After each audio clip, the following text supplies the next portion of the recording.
Mr. President, may I make some comments, please? Okay, sir.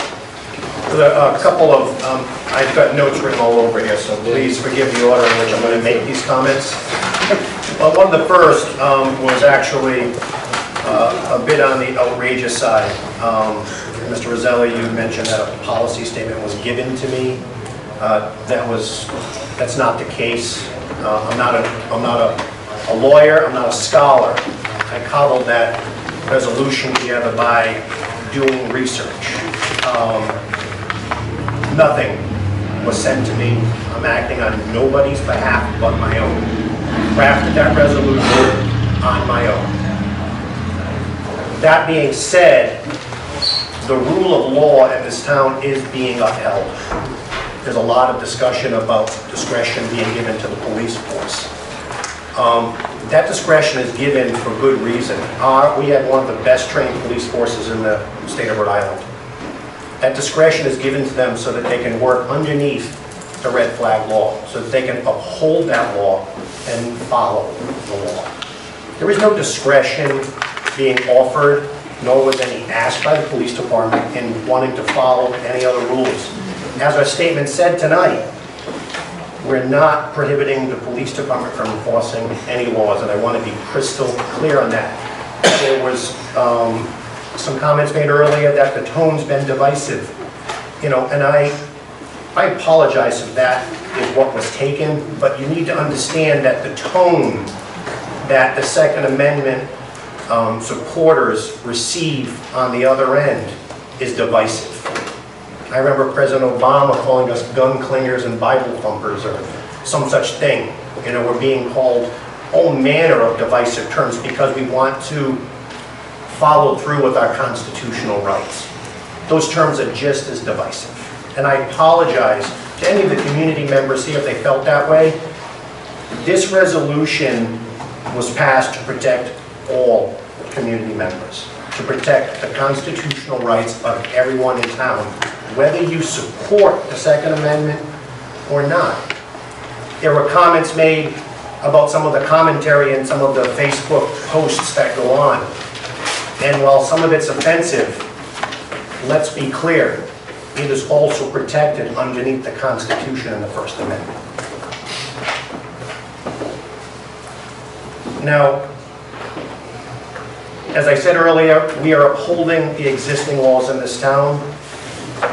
As to the comment on notice, our agendas are posted 1 week in advance. Okay, this wasn't a surprise move. The agenda is posted 1 week in advance. It's posted on our website.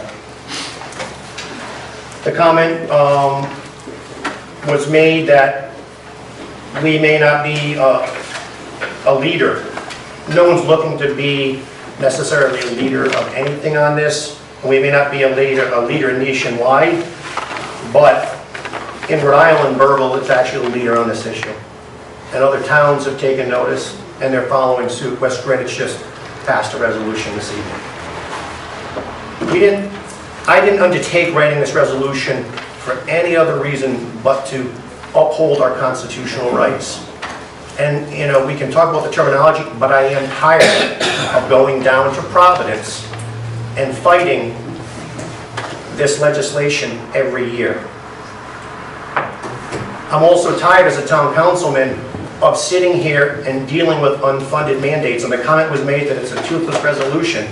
Well, I'll tell you what, Governor Raimondo and the progressive leadership in Rhode Island who want to pass these legislative acts, should you pass legislation to ban the ownership of assault rifles or high-capacity magazines, you better fund it. Because here's where the teeth come in. We're not going to fund it. So be prepared. And that's a message to Providence. The comment was made about unfunded mandates for education. I hope more rural communities, I hope more communities in general, push back on the unfunded mandate issue. That term, probably before this resolution was passed, not many people were familiar with it. I can tell you the people in this council chamber and the people who work in this administration, not only in Burrillville, but in every other town in Rhode Island, we're very familiar with it because we have to wrestle with them every year to make sure that we don't blow through the tax cap and raise your tax rates exponentially. This is a two-pronged message to Providence. It has to do with our constitutional rights, and it has to do with unfunded mandates.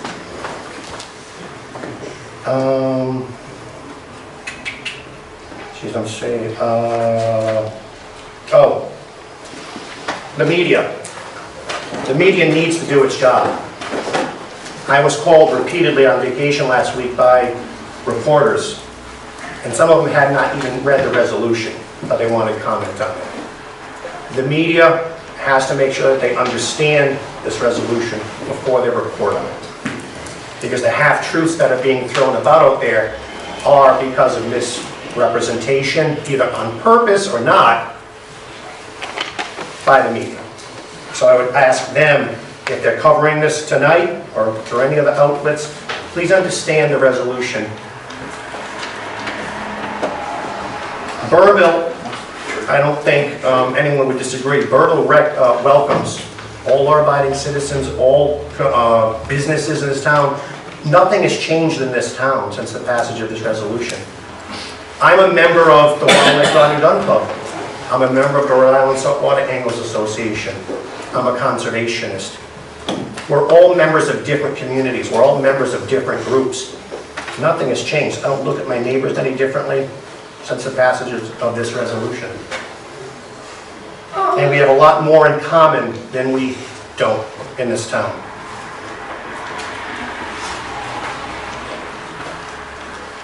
As to, well, I think I might have hit everything. I didn't check it off, but I think I covered it.